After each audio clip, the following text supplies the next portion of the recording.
Because it is evil. Absolute evil. One more reason to shoot first. Evil begets evil, Mr. President. Shooting will only make it stronger. Welcome to Should You Watch This with the Popcorn Priest, a weekly podcast where movie enthusiasts, ex and current movie theater projectionists, new and old friends, take the time to talk about a movie that we just watched and answer that very question, should or shouldn't you watch this? Time is not important. Only life is important. Join us for one of the wackiest sci-fi movies that I can remember, The Fifth Element from 1997.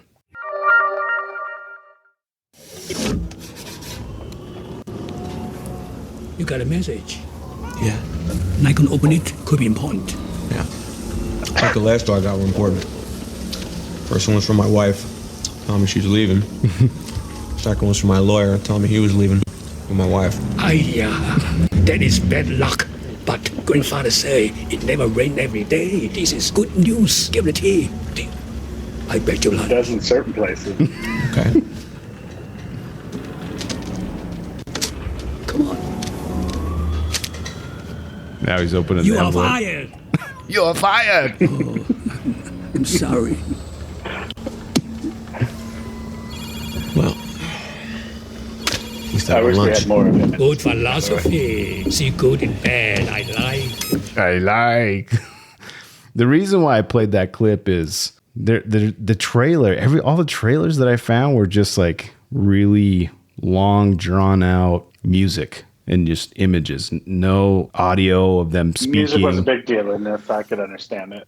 Well, and I think because it was a French director, he wanted it to probably speak to an international audience, and not having any dialogue in there made it easier. Like I couldn't find a US trailer or anything. So anyway, that's why we had a little clip from the movie.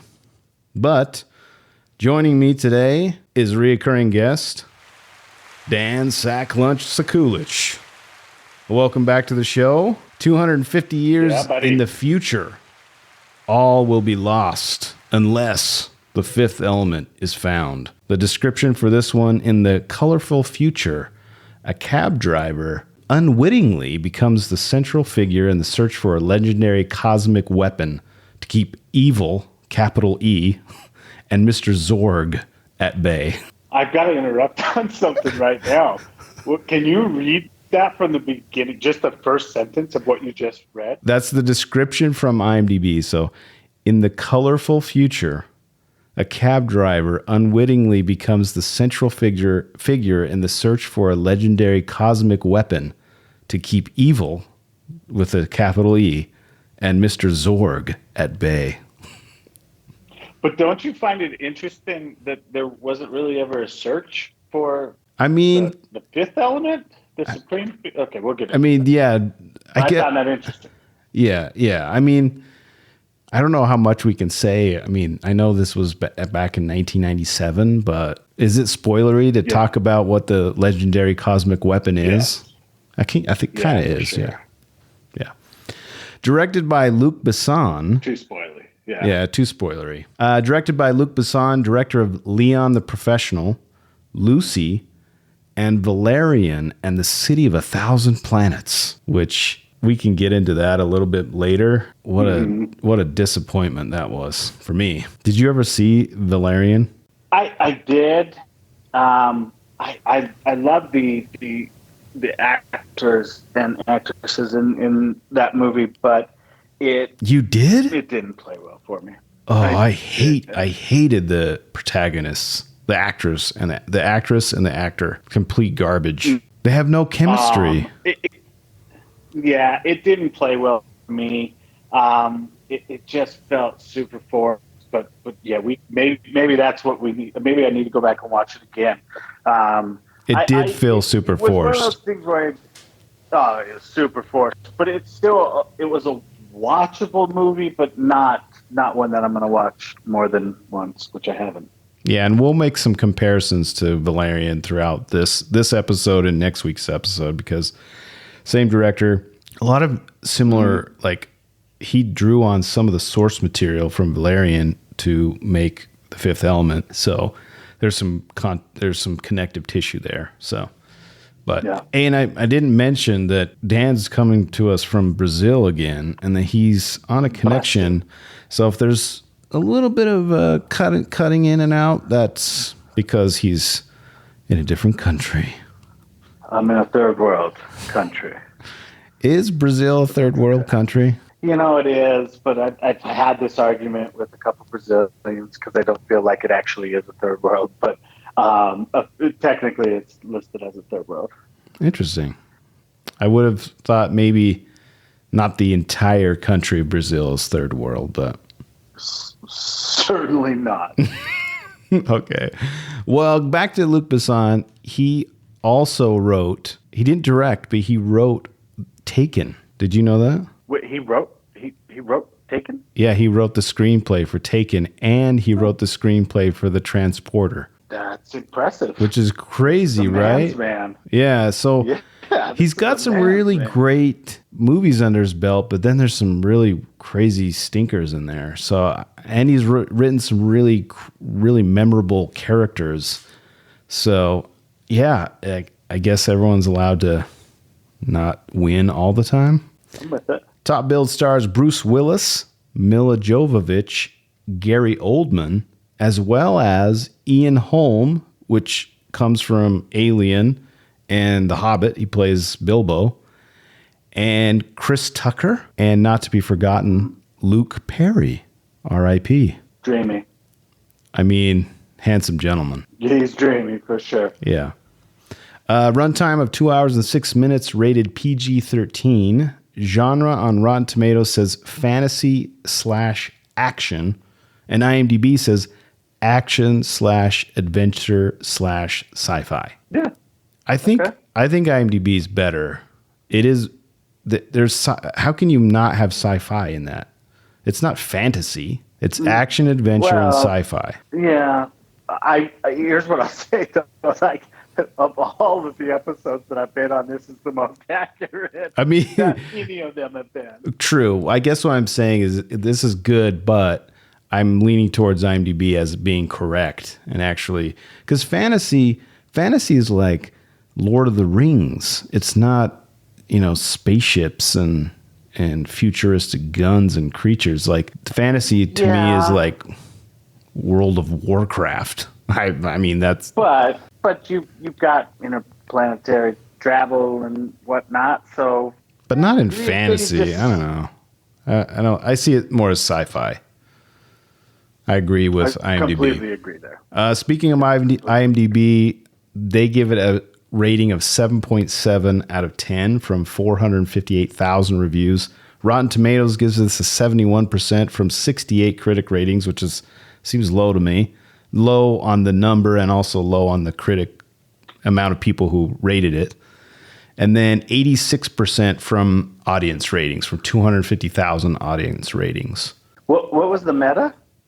Oh, dude, I forget that you always like the meta, and I don't ever include it because I don't even understand it. It got a 52. That's crazy talk. So what is that even out of? Is that about 100? Yes. And that you find that number on IMDb? I do, yeah. So why do they have a Metascore and a rating? I don't understand. I don't even look at that. Yeah, but like the Metascore is from like a group of, I guess, published or credentialed. But I thought that's what the rating percent is from IMDb. Or is that just from normal people? I think that's from normal people, but maybe I'm wrong. But I know that it's credentialed critics on the Metascore. Metascore. Maybe I need to learn more. But I don't know. So that's 52% out of 100, or I don't know if it's a percentage. It's just a number. 52 out of 100. That's the number. I think the highest Metascore that it was rated was E from was it Los Angeles Times. Yeah, I applaud you for including it, but that doesn't make the list for the Popcorn Priest. Where to watch this right now? At the time of this recording, you can stream this nowhere. Or, and I don't know why you had an issue with it, but you can permanently watch this on Popflix. If you choose the highest tier of our Patreon account, you'll have access to the Popcorn Priest permanent collection. Go to patreon.com/Popcorn Priest for details. And this brings us to the hottest segment on podcasting right now. 5 reasons why you should or shouldn't watch this. You can add your reasons to this, but here are my 5 reasons why you should watch this. Number 1, the visuals alone are worth the price of admission. I mean, the world building that he does, everything that when on my research talked about color and the vibrancy of this world, and it's purposely not dark. It's very light. Everything you can see is just a breath of fresh air for like a sci-fi. There's no brooding like rain and slow motion. It's like really, really cool visuals, unique, especially at the time of 1997. I don't know if this goes with that, but when you're talking about the visuals, I also just want to include that the CGI was amazing, but they did a lot of like costume builds and model builds, and there's a lot of real prop stuff in here that I think made a huge difference. That's why I always bring up the Phantom Menace as the worst thing to be as far as an example, because there was too much CGI in there and it took away from the old school Star Wars feel. Yeah, and we'll get into this both in this episode and next episode, but you're 100% right. There's way more practical effects in this than you would realize. And it just seemed visually beautiful. It really was visually beautiful. So yeah. I'll add that to your number 1. It's perfect. Number 2, Bruce Willis, as well as Bruce Willis pre-bald. So that's it's a good reason to watch this. Number 3. And he's still like got that swagger, and you can tell he's not like phoning it in. He's really, really trying. Number 3, speaking of performances, Gary Oldman is so great. He's just a great character actor, and I most times forget who he is when I see him in movies. This guy is fantastic, and he creates this like unique accent. The way he holds his mouth, he just doesn't look like Gary Oldman. And when he speaks, you hang on every word, but it's so simplistic. And I'll be honest, I don't think he had all that much screen time. No, and that harkens to how cool his performance really is we remember him so much even though he didn't have a ton of screen time. That's a testament to his acting. And number 4, I'm a big fan. The Blue Lady at the Opera is number 4. Yeah. That's Lava Laguna. For sure, like its own reason to watch this. Do you remember, and this is funny that you're on this podcast because you and I used to work together at Ultimate Electronics back in the day, which is an electronics store that, well, there was a lot of chains in the U.S. There was a ton, so maybe people will know what that is. But anyway, I remember seeing this scene being played and demoed on speakers all the time, and I hadn't ever seen The Fifth Element. And because of this scene, I was like, oh my gosh, what is this? I need to see this movie. Right. And it was because of us demoing that lady's performance on the speakers. And it was amazing. It's just super cool. Amazing. Yeah. And we'll probably get into some trivia that goes along with it. Yeah, hopefully. I got a little bit, but yeah, for sure. And the last one, and not least, MULTIPASS. That's my number 5. MULTIPASS. MULTIPASS. Yeah. All right. Chicken, good. Let's get into By the Numbers. For God's sake, just give me the damn number! All right, so Box Office Hall has been moved to By the Numbers because it's a number. On an estimated budget of between, and I had conflicting numbers here, but between 90 and 95 million dollar budget in 1997. It made a worldwide box office haul of 263.9 million dollars. Huh. Are you able to show that for what that would be today? No, 25 years later. I didn't do based on inflation. I didn't, but it's 592 on the list of all-time box office list, which is pretty impressive, I think, for this kind of a movie and for when it came out. I would have thought more. I would Yeah, have thought it did a little better. yeah, $263.9 million. So by the numbers that I have, and I'm going to rapid fire these, you tell me if there's anything I'm missing, but Luc Besson wrote the original screenplay when he was in high school, when he was like 16 years old, which, yeah, it shows. It's like the the simplest like story come from a little kid, like a young kid. So he had conceived the story of this movie and invented the world of the movie as a child so he could escape his lonely childhood. He began writing the script when he was 16, though it was not released in theaters until he was 38. And he, I guess he talks about it in some interviews how, it took really 10 years to finalize the script. I mean, probably because you started when you were 16 and it probably wasn't that great. When the president tells Father Vito Cornelius he has 20 seconds to state his point, Vito talks for exactly 20 seconds. And I've brought this up a bunch of times on the podcast. Some of my guests have argued with me, but I really like it when this happens. I like when I don't care. I don't really necessarily care that I have to have a counter on the screen to let me know that it happened, but I love when that happens. I think you subconsciously feel when it's like, oh, you got, a minute and a half. I buy in more. Yeah. But on the converse, when it doesn't, when it's like, hey, the zombie's coming to you, but the movie, it's like 5 minutes because they're cutting back and forth and there's things happening and you're like, why is this taking so long? It should have been shorter. It's funny that you say that because, I try to take some notes, not massive amounts of notes or anything for this because we always have wonderful dialogue. Yeah. But I have a note here that says 20-second rule because I saw that same thing and I thought, God, that's super interesting. I don't know why, but it's super interesting.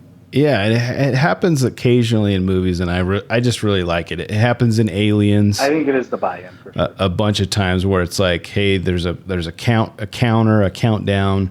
Even though they're cutting back and forth to different scenes, the time that passes is the exact amount of time before the thing blows up. And I really think that subconsciously it just makes better movie making, in my opinion. Agreed. At the time, it was the most expensive movie ever produced outside of Hollywood. Most expensive production in Gaumont's history, which is the production company, the French production company. And I saw between $90 and $95 million. The visual effects budget of the total budget was $80 million. So of that 95, 80 of it was for visual effects. So they burned a lot of money on just the effects, and it shows. It does, and again, I there was a nice balance from visual effects standpoint from both CGI and actual makeup and costume. Yeah, and we'll get into we'll get into that some more, but I 100% agree. The movie was supposed to be a trilogy. Luc Besson had 3 scripts that he condensed into one. What do you think about having 3 different stories of The Fifth Element split into 3 movies? Yeah, I saw that as well, and I tried to think, okay, where would he have broke that up? Like, how does that all come together? Like, is part 1 kind of the telling of the bad and the good? Is that what part 1 is, and then part 2 is? I tried to see where the balance was, but I got to be honest. I think 3 parts to this would have really drawn it out. I don't know. I agree with you to some degree, but it would be cool to have some more. I really enjoyed the Egypt scenes. I enjoyed because it felt a little bit like Indiana Jones, and I would love to know a little bit more about those weird like turtle robotronic guys that come in, but maybe not. I don't know. Having that be a mystery is kind of cool, but on the other hand, it would be kind of cool to understand where they come from and what's their motivation to protect the Earth. And maybe they don't have to have it, but I don't know. I just think about what could that look like? A trilogy. We didn't get it. But I also, when you're talking about a sci-fi movie or fantasy or any of these types of movies, like we get into this because it's the impossible. And when you're dealing with the impossible, when you first see that type of character that you referenced, you put the story together in your own brain, and it allows you to go back to when you were a child and could let your thoughts go absolutely wild. So I like it a more condensed version that allows me to fill in the parts the way I want to. If it's a good movie, that's what I like.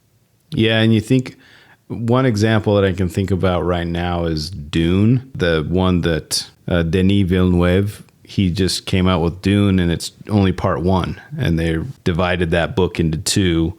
Obviously, there's way more material in that than there is in The Fifth Element, but in that case, like I want more of that world, and I want to see more stuff. Right. So sometimes it can work. That's a very expansive universe. Yeah, as well, like super expansive. Yeah, I know there's like 17 novels, but of the very first one, they're splitting that book into 2. But anyway, I've got 1, 2, 3, 4, 5 more by the numbers, and then if there's anything else you want to add, let me know. But Jean-Paul Gaultier personally checked the costumes of 500 extras used in one scene.